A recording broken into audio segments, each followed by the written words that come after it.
Public review channel और मेरे camera सहयोगी अमित जागड़ा के साथ आज कछवाड़ा गांव के लिए सबसे बड़ी गौरव की बात यह है कि यहाँ पर आयुष गोयल अपने हाल में पहुँच रहे हैं। और मैं आपको बता दूँ कि आयुष गोयल ग्रामीण क्षेत्र से यूपीएससी एग्ज़ाम में 175वीं रैंक प्राप्त की है। और अभी मैं आपको दिखाऊँ कि मेरे पीछे अभी डीजे साउंड और उनकी गाड़ी पहुँच चुकी है। गाँव के ही एक लोग हैं, उनसे बात करते हैं कि आज आईएएस अधिकारी के पहुँचने पर उनका क्या रिव्यू रहेगा। मनोज कुमार सर, जो उन्होंने में आईएएस अधिकारी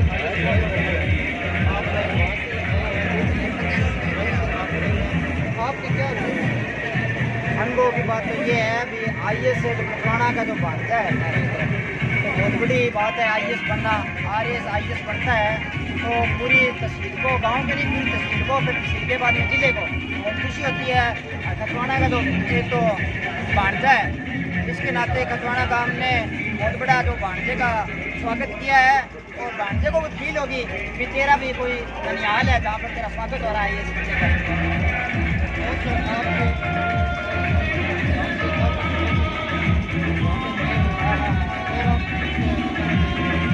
बस मैं तो ये कहना चाहूँगा भी जो शिक्षा करते हैं उनको मोटिवेट देख के अपने छोटे भाई को देख के भी होना चाहिए। हम भी कोई पद पे जाएं, बड़े पद पे।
श्री भीम सिंह जी देवना आए और माला बना करके होते का स्वागत करें।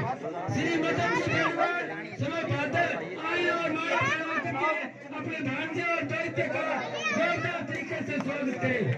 श्री बबलू शर्मा आए और माला बना करके कलेक्टर महोदय का स्वागत करें। श्री मोहनलाल जी बेनीवाल आए और माला बना करके कलेक्टर महोदय का स्वागत करें। जोरदार तालियां श्री विजय कुमार आए और माला पहना करके स्वागत करें।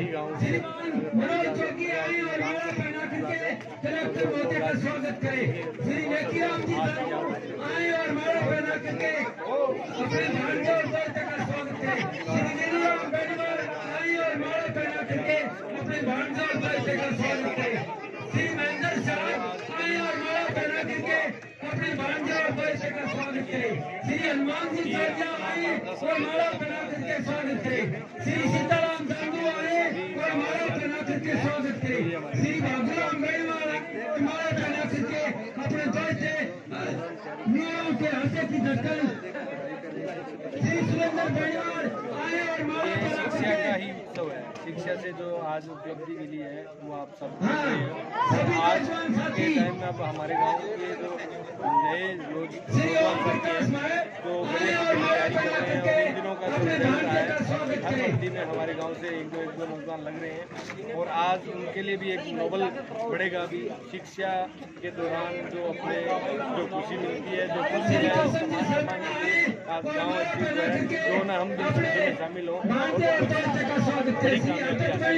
तो हमारा भी ऐसा परिश्रम हो जिससे नौजवानों के अंदर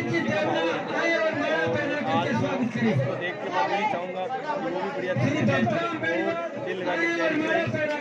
बच्चे निराश हो जाते हैं एक दो भर्तियों में तैयारी करने के बाद, तो मैं उनके लिए भी ये कहना चाहता हूँ कि लगातार मेहनत करते हो तो आपको कामयाबी जरूर मिलेगी। और उस कामयाबी का नतीजा ये है कि आज भांजा अपने गांव के वास्ता जो IAS बने हैं, तो आप उनके बारे में क्या सोचते?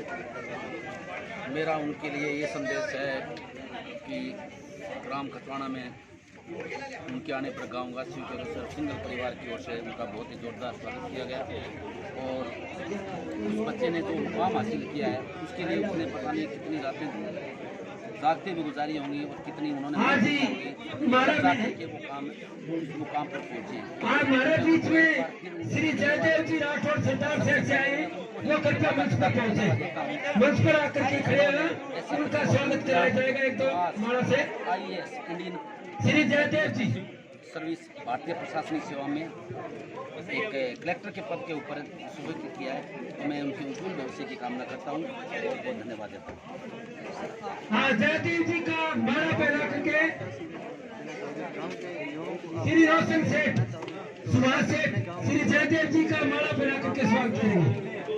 श्री मुंशी गाँव सेठ, के मुंशी सेठ और सुभाष सेठ, श्री जयदेव जी जो सरदार सेठ से हमारे बीच में आए, उनका माला पहना करके आज इस खुशी के माहौल में उनका भी केवल में स्वागत किया जाए। के जो नौजवान छोटे बच्चे श्री रवि जी बंसल गांधी से आए हैं, उनसे निवेदन करूंगा मंच पर पहुंचे।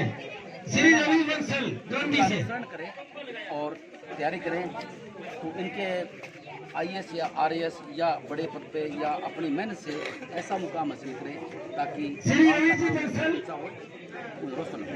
खतवाना वासियों को बहुत बहुत नमस्कार और आभार। जितना मैंने सोचा नहीं था उससे भी 10, 20, 50 क्या 100 गुना मेरे को प्यार मिला। तो इसका आभार मैं नहीं जानता मैं किस तरह व्यक्त कर सकता हूं। मैं बस यही कहना चाहूंगा कि सबसे पहले नौजवानों से जो कि किसी भी एग्जाम की तैयारी कर रहे हैं या किसी भी बिजनेस के लिए आगे बढ़ना चाह रहे हैं, तो आप कोशिश करते रहिए। एक हरिवंश राय बच्चन जी की कविता है कि लहरों से डरकर नौका पार नहीं होती और कोशिश करने वालों की कभी हार नहीं होती। तो आप कोशिश करते रहिए, आपको किसी दिन सफलता जरूर मिलेगी। मैं अगर छोटी सी अपनी कहानी बताऊं तो किसी भी इंसान की कहानी उसके नाना नानी और दादा दादी से शुरू होती है। बहुत लोग बोलते हैं कि वो सेल्फ मेड है, सेल्फ मेड यानी कि खुद से बने हैं, बट खुद से कोई नहीं बनता। हर कोई इंसान कुदरत से और अपने माता पिता दादा दादी नाना नानी के ही वजह से बनता है।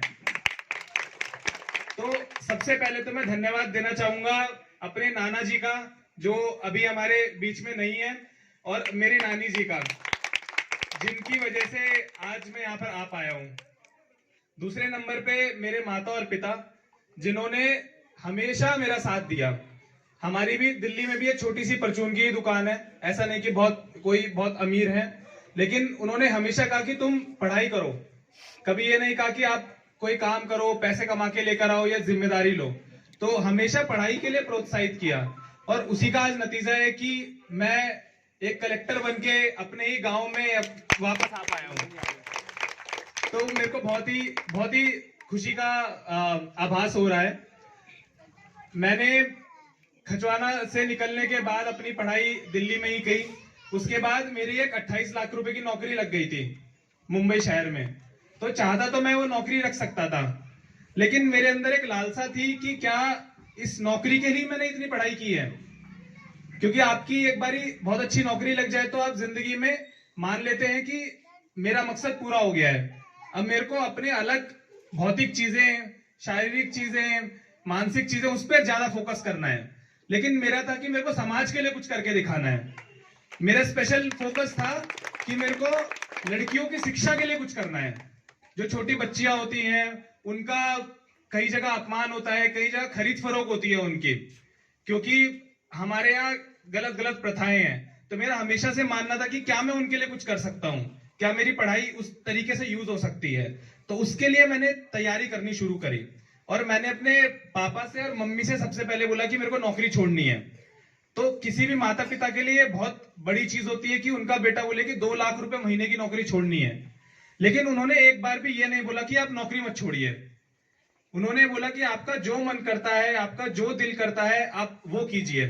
और वही सबसे बड़ा हौसला था। पढ़ाई वो तो दूसरे नंबर पर आती है सारी चीजें, लेकिन सबसे पहले जो हौसला होता है, जब भी कोई आदमी एरोप्लेन से कूदता है तो उसका पैराशूट क्या है? पैराशूट यानी कि अगर वो नीचे गलती से गिर जाता है तो उसको बचाने वाले कौन है? तो उसको बचाने वाले माता पिता है, नाना नानी है, और नाना नानी के साथ वाले सभी गांव वाले लोग हैं, जो कि हमेशा सपोर्ट में रहे, हमेशा मेरा साथ दिया, और उसी वजह से मैं मुकर पहुंच पाया। तो यही कहूंगा कि का धन्यवाद। मेरे को 1.5 रिजल्ट है, बट इस तरह का भव्य पहली बार देख।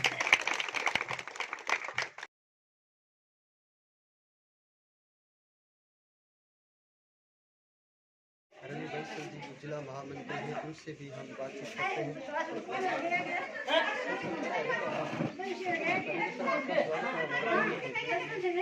Thank you so much. आप हमारे गांव में आए और आपका हमारे गांव वासी ने स्वागत किया, और IAS गोयल जी भी थोड़ा जोर में किया। नहीं क्लियर हो रहा है। पुराना गांव मेरे लिए कोई दूसरा गांव नहीं है, मेरा अपना गांव है यहाँ से मुझे बुजुर्गों का, माता पिता का और युवा साथियों का निरंतर राजनीति में जब से हुई आशीर्वाद मुझे यहाँ से मिलता रहा। रही बात आयुष की, तो हम सबके लिए, न केवल ग्रामवासियों के लिए बल्कि जो यूथ है, युवा है, उनके लिए, सबके लिए गर्व की बात है कि मात्र 23 से 25 साल की लगभग उम्र और एक कलेक्टर के पद पे आना, ये अपने आप में न केवल उनकी माता को मैं श्रेय देना चाहता हूँ। भाग्यशाली है कि कम उम्र में इस अवधि पर पहुँचे, और जिस तरह से उन्होंने कहा कि मैं मुझसे करना चाहता हूँ, मैं और बच्चियों के लिए शिक्षा का भी ऐसा कुछ करना चाहता हूँ।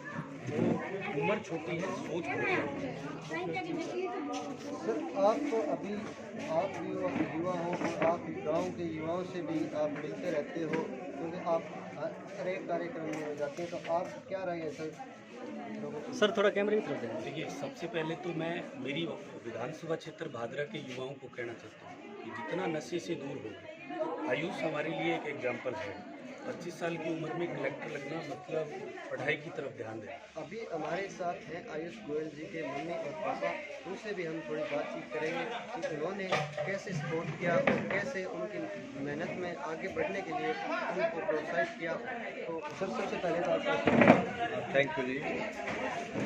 और सर, आपके अभी अपने आयुष गोयल जी, आपके जो पुत्र हैं, उन्होंने IAS अधिकारी यानी कि जिला कलेक्टर की एक पोस्ट प्राप्त की है, तो आप क्या संदेश, क्या कहना चाहोगे सर इसके बारे में? मैं ये संदेश देना चाहूँगा कि इससे ये मैसेज निकलता है कि सभी युवा, सभी बच्चे इससे सबक लेके आगे बढ़ सकते हैं। हर घर में IAS तैयार हो सकता है। तो सर, कैसे मेहनत की उन्होंने, किस तरह से उनकी कार्यशैली रही, वो भी आप हमें बताइए। ये शुरू से ही ब्रिलियंट स्टूडेंट था ये, और इसने पहली से 5वीं तक पढ़ाई प्राइवेट स्कूल में की, 5वीं से 10वीं तक सरकारी स्कूल में की। इसके बाद में ये आगे बढ़ता गया और इसने हंसराज कॉलेज में, यूनिवर्सिटी में एडमिशन लिया, वहाँ भी ये टॉप रहा। इसके बाद में ये IIM कैट का पेपर क्लियर किया इसने, और कैट का पेपर क्लियर करने के बाद में इसकी जॉब लग गई 28 लाख में, और 2-4 महीने JP मॉर्गन के अंदर जॉब लग गई। उसके अंदर बाद में इसने कहा भाई मैं जॉब छोड़ के सरकारी नौकरी में जाना चाहता हूँ, और इसने कड़ी मेहनत से ये मतलब पद हासिल किया। तो सर, 28 लाख की एक नौकरी छोड़ना एक आम परिवार के लिए बहुत बड़ी बात होती है, तो आपने सर किस तरह से कुछ कहा होगा? हमने बिल्कुल ये सही कह सकते हैं आप, इसको हम जायज़ ठहराते हैं, क्योंकि 28 लाख रुपए एक मिडिल क्लास फैमिली के लिए बहुत होते हैं साल के, 2 लाख रुपए, 2-2.25 लाख रुपए। तो हमने इसको ये कहा, बेटे जब अच्छी चीज़ के लिए आगे बढ़ रहे हो आप, तो हम सहयोग करेंगे और आप पढ़ाई करो। हमने उनको मोटिवेट किया, प्रोत्साहित किया। ये थे उनके पिताजी, और अभी उनकी मम्मी जी से बात करेंगे। सबसे पहले तो हमारे काम पर आपका स्वागत है। और कहते हैं कि माता होती है जो पहला गुरु होती है बच्चे का, तो मैडम आप ये बताएं कि आपने कैसे मोटिवेट किया और कैसे उनकी कार्यशैली में आपका योगदान रहा? बस मैंने ये साथ दिया था, बस जो भी बताया मन था, तो कभी कुछ खाना पीना, उसका मैंने पूरा ध्यान दिया। कभी भी ये नहीं सोचा खातिर भी से मेहनत करते मैं तो यार हम साथ हैं तेरे। हमारे साथ मुकेश गोयल जी जुड़े हैं जो IAS हैं। सबसे पहले सर आपका स्वागत है हमारे चैनल। उन्होंने तैयारी कैसे की और आपका सहयोग कितना रहा सर? हमारा सहयोग तो यही रहा कि जब हम घर में रहते थे तो हमें कुछ दिखाई नहीं देता था, तो 10-15 दिन आते थे और आज तक गली वाले मोहल्ले वाले भी नहीं जानते कि आयुष कौन है। दिन रात एक करके 15-15, 16-16 घंटे कंटिन्यू पढ़ते हो, आज मुकाम पे पहुंचे। शायद हम सोच भी ना पाए। उनका क्या शेड्यूल रहा होगा? जो शेड्यूल तो आगे उसका बस यही मकसद है कि मुझे सिर्फ देश की सेवा करनी है, उसे पैसों से मतलब ही नहीं है, कोई प्यार ही नहीं करा, कभी उसने अच्छा कपड़ा नहीं पहना, जानता नहीं मुझे, उसे सिर्फ देश की सेवा करनी है, कुछ नहीं करना। अभी हमारे साथ जुड़े हुए हैं गांव के पूर्व सरपंच श्री कालूराम जी बेनीवाल, जो हमारे बुजुर्ग भी हैं, तो उनसे हम बातचीत करते हैं। सर सबसे पहले तो आपका हमारे चैनल पर स्वागत है। बहुत बहुत धन्यवाद।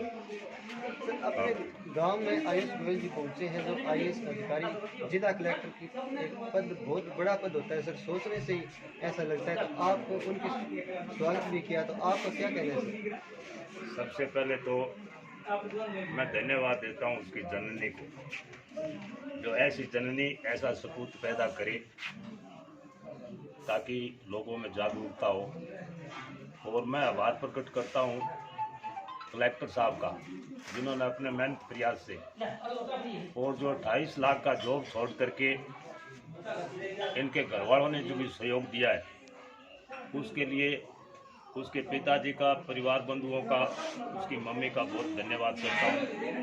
और युवाओं से अपील करता हूँ कि इसी तरीके से आप शिक्षा में ध्यान देते रहें तो आप सभी कलेक्टर बनने में सक्षम हो सकते हैं। आयुष गोयल जो IAS अधिकारी बने हैं, उनकी मम्मी जी हैं, तो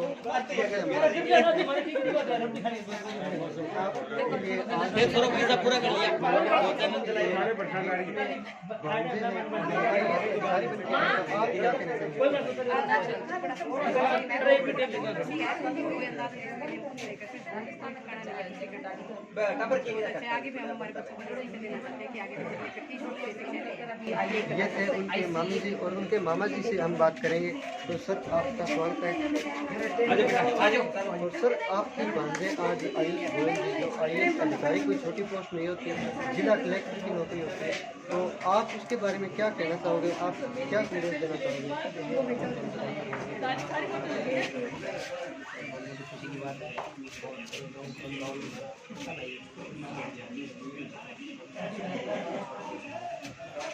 तो हमारे साथ हैं आयुष जी की मामी जी, और उनसे हम जानेंगे कि वो बहुत खुश नज़र आ रहे हैं आज। तो मैडम सबसे पहले तो आपका स्वागत है हमारे चैनल पर। हाँ, मैं अरुणाचल प्रदेश से आई हूँ, नॉर्थ ईस्ट से, और मैं तो दिल्ली आई थी कि अपना कुछ बिजनेस सिलसिले में, बिजनेस के काम से, लेकिन जब मुझे पता चला कि खजवाने में हमारे भांजे आयुष गोयल का स्वागत हो रहा है, तो हमें भी इतनी खुशी हुई कि हमें लगा कि नहीं, ये सब बिजनेस तो होते रहेगा, लेकिन ये स्वागत समारोह में जाए और उस खुशी में हम भी शामिल हों और बच्चे को बहुत सारा प्यार और आशीर्वाद दें। जी हमारे साथ जुड़े हुए हैं IAS अधिकारी श्री आयुष गोयल जी, जो उन्होंने अभी 175वें रैंक प्राप्त करके जिला कलेक्टर का पद हासिल किया है। हम उनसे बात करते हैं। सर सबसे पहले तो आपका स्वागत है। बहुत बहुत धन्यवाद। सर आपने 175वें रैंक प्राप्त की है और आपका स्वागत भी हमारे गाँव में होगा, इसके लिए आपका सर बहुत बहुत स्वागत है, जो आपने हमें अपना महत्वपूर्ण समय दिया सर। जी मेरे को बहुत गर्वगत फील हुआ, बहुत गर्वगत महसूस हो रहा है अपने ही गांव में, अपनी माटी, अपनी धरती में वापस आके, और जहां मेरे को इतना सम्मान मिला तो मेरा पूरा दिल भरा है पूरे गाँव वासियों के लिए। सर आपने तैयारी कैसे की? मैंने तैयारी 2021 में चालू की थी। शुरुआत में मैंने NCERT से स्टार्टिंग करी, जो कि सबसे बेसिक किताबें होती हैं। इसके बाद मैंने जो भी बुक्स टॉपर्स रिकमेंड करते हैं, जैसे कि पॉलिटी के लिए लक्ष्मीकांत, इकोनॉमी के लिए एक और बुक, ज्योग्राफी के लिए NCERT, इस तरह से धीरे धीरे पढ़ के उन सबसे अपने आप सेल्फ स्टडी करके और फिर मैंने एग्ज़ाम दिया। सर UPSC का एग्ज़ाम महत्वपूर्ण इसलिए है क्योंकि सभी इसको बहुत हार्ड मानते हैं। सर आप इसको किस तरह से मानते हैं? देखिए एग्ज़ाम हार्ड तो है, ये तो बिल्कुल फैक्ट है कि ये एग्ज़ाम है जो कि 10 लाख बच्चों में से मात्र 800-900 बच्चे सिलेक्ट करता है, जिसमें से IAS सिर्फ 180 बच्चे बनते हैं। तो हाँ, ये हार्ड है, लेकिन हम हार्ड होने के बावजूद भी एग्ज़ाम देते हैं क्योंकि हमें भरोसा रहता है कि हम क्लियर कर सकते हैं। तो मेरा ये मानना है कि ठीक है, कोई चीज़ मुश्किल है, लेकिन इसका मतलब ये नहीं कि आप उसको कोशिश ही ना करें। जैसे कि एक बहुत अच्छी कविता है कि कौन कहता है कि आसमान में छेद नहीं होता, एक पत्थर तो तबीयत से उछालो यारो। तो कोशिश तबीयत के साथ करनी चाहिए। और सर आप ये बताओ कि आपने तैयारी कितने घंटे की, क्योंकि हम कई बार वीडियो देखते हैं यूट्यूब पे, तो इसलिए कोई बताता है कि मैंने सिर्फ 2 घंटे तैयारी की, कोई कहता है मैंने सिर्फ 4 घंटे पढ़ के मैंने IAS का पेपर क्लियर कर दिया। आज हम आपका ये सवाल ही क्लियर करवा देते हैं कि सर ने कितने घंटे तैयारी की। सर आपने कितने घंटे? जी, मैंने रेगुलर 8 घंटे तैयारी की थी। अब किसी दिन 9 घंटे हो सकता है, किसी दिन 7 घंटे हो सकता है, बट सबसे इम्पोर्टेंट जो महत्वपूर्ण चीज़ थी वो थी कंसिस्टेंसी यानी कि लगातार 8 घंटे पढ़ाई करना। ऐसा नहीं होना चाहिए किसी दिन 12 घंटे पढ़ रहे हो, किसी दिन 4 घंटे पढ़ रहे हैं। मैंने लगातार 8 घंटे पढ़ाई की थी, हफ्ते में कम से कम 6 दिन और 7वें दिन 4 घंटा, ताकि मैं हफ्ते में करीब 50 घंटा पढ़ाई कर सकूँ। तो ये मेरा टारगेट रहता था और ऐसे मैं इसको फुलफिल करता था। और सर जैसे कोई 4 घंटे पढ़ता है, कोई 5 घंटे पढ़ता है, तो आप किसी भी नए स्टूडेंट जो पहली बार तैयारी कर रहे हैं उनको थोड़ा बताएं कि वो किस तरह से तैयारी करें ताकि वो भी आपकी तरह एक जिला कलेक्टर का पद हासिल करें। जी, मेरे को लगता है कि घंटे इतने महत्वपूर्ण नहीं होते, उससे ज़्यादा घंटों का इस्तेमाल कितना अच्छे तरीके से होता है वो महत्वपूर्ण होता है। तो कुछ बच्चे जो है 5 घंटे पढ़ के भी UPSC क्लियर कर देते हैं और कुछ 14 घंटे पढ़कर भी नहीं कर पाते हैं। तो मेरा ये मानना है कि आप एक शेड्यूल बनाइए, पूरा शेड्यूल यानी कि आपको क्या क्या करना है, टाइम टेबल। आप एक टाइम टेबल बनाइए, मेरे को क्या सब्जेक्ट पढ़ना है, कितनी तारीख को पढ़ना है, और उसके बाद 8 घंटे से 9 घंटा अपनी सहूलियत के हिसाब से पढ़िए, पर लगातार पढ़िए। अगर आप लगातार 1 साल तक पढ़ेंगे तो ईश्वर अगर आपके साथ है तो अवश्य ही आपका सिलेक्शन होगा। सर इस एग्ज़ाम में किस्मत और जो होता है अपना मेहनत, कौन सी को आप प्रेफरेंस करते हैं सर? देखिए, मेरे को लगता है कि ज़िंदगी और इस एग्ज़ाम दोनों में किस्मत और मेहनत दोनों का ही बहुत रोल होता है।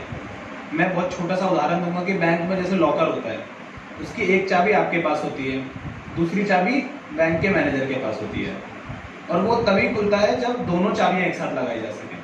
तो ये 2 चाबियों की तरह है, दोनों में से अगर आपके पास एक चीज़ होगी ना तो आप नहीं सफल हो सकते। जब दोनों चीज़ें आपके साथ होंगी तो दोनों एक दूसरे को मिला के ही सफल बनाती है एक इंसान को। और सर कौन से सब्जेक्ट को इतना महत्व दें कि वो उससे ज़्यादा है, या कौन से सब्जेक्ट को महत्व कम देना चाहिए, वो आप उसके बारे में क्या कहेंगे? जी, मेरे ख्याल से ये बहुत ही अच्छा प्रश्न है कि किसको महत्व दें। बहुत सारे बच्चे सभी सब्जेक्ट को बराबर महत्व देते हैं, मैं उसमें नहीं मानता। मैं मानता हूँ कि जिसमें ज़्यादा क्वेश्चंस पूछे जाते हैं, सवाल जिधर पूछे जाते हैं वो ज़्यादा ज़रूरी है पढ़ना पहले।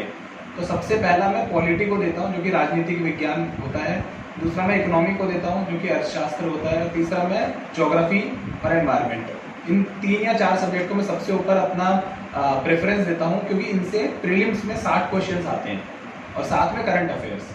तो अगर आप इन 4-5 को भी अच्छे से कर लें तो 70-80 क्वेश्चन तो आपके बन ही जाएंगे।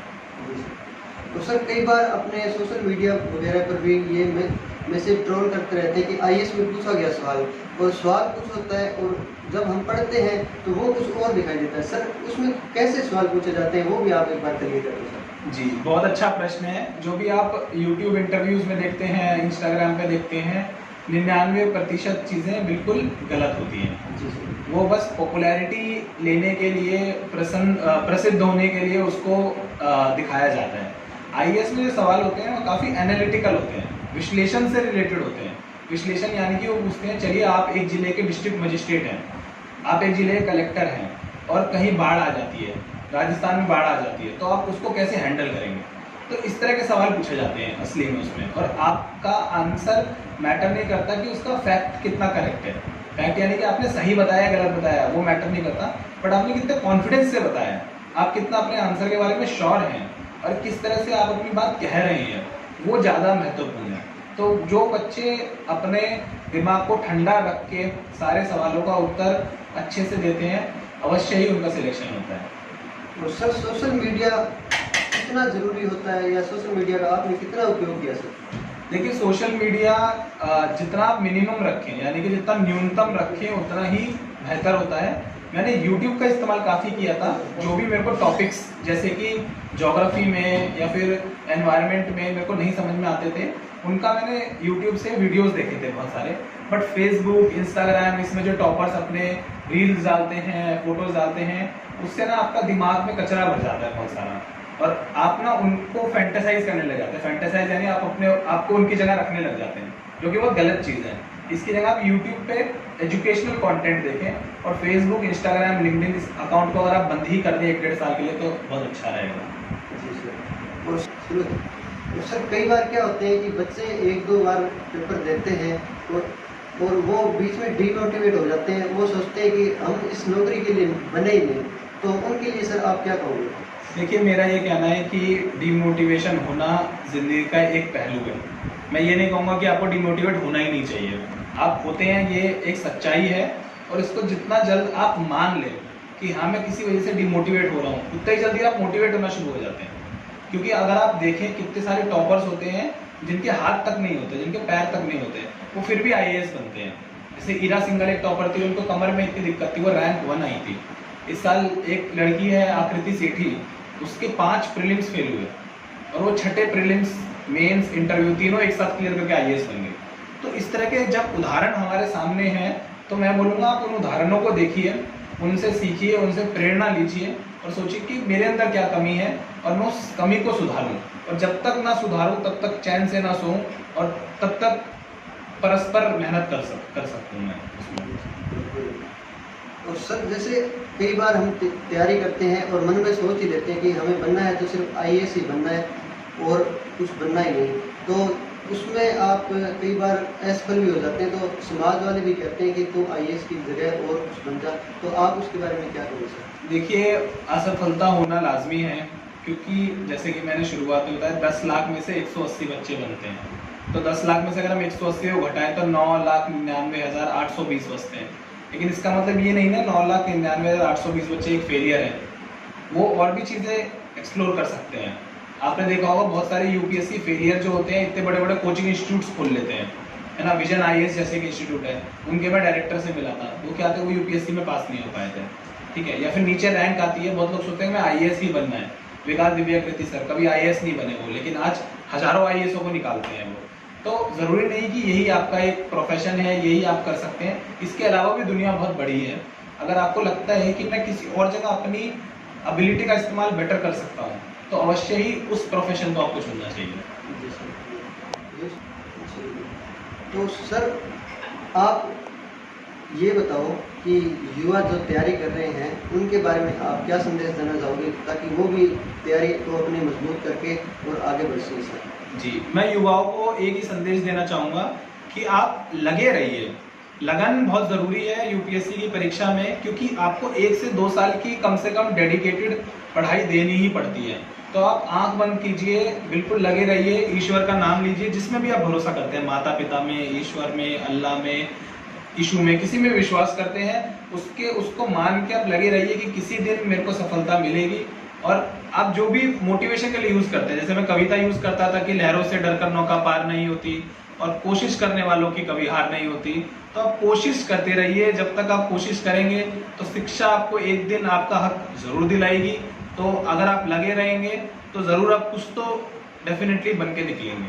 जी सर। और सर समाज अपना होता है, जैसे कोई गांव के बच्चे भी तैयारी करते हैं, कुछ शहर के बच्चे भी तैयारी करते हैं, तो सर माहौल कितना मैटर करता है इसके बारे में? देखिए माहौल कुछ हद तक मैटर करता है कि किस तरह का माहौल है, लेकिन सबसे इम्पोर्टेंट है खुद की लगन। अगर खुद की लगन अच्छी है तो हम देखते हैं कि बिहार के एक छोटे से गांव के एक बहुत ही गरीब तबके के एक रिक्शे वाले का बच्चा भी IAS बनता है, और एक मंत्री का बेटा भी IAS नहीं बन पाता। तो इससे साबित होता है कि खाली माहौल से कुछ नहीं होता, बच्चे की लगन सबसे अहम है। तो अगर वो लगन होगी तो माहौल तो सेकेंडरी चीज़ है। तो आप लगे रहिए और बिल्कुल पढ़ते रहिए। Thank you sir.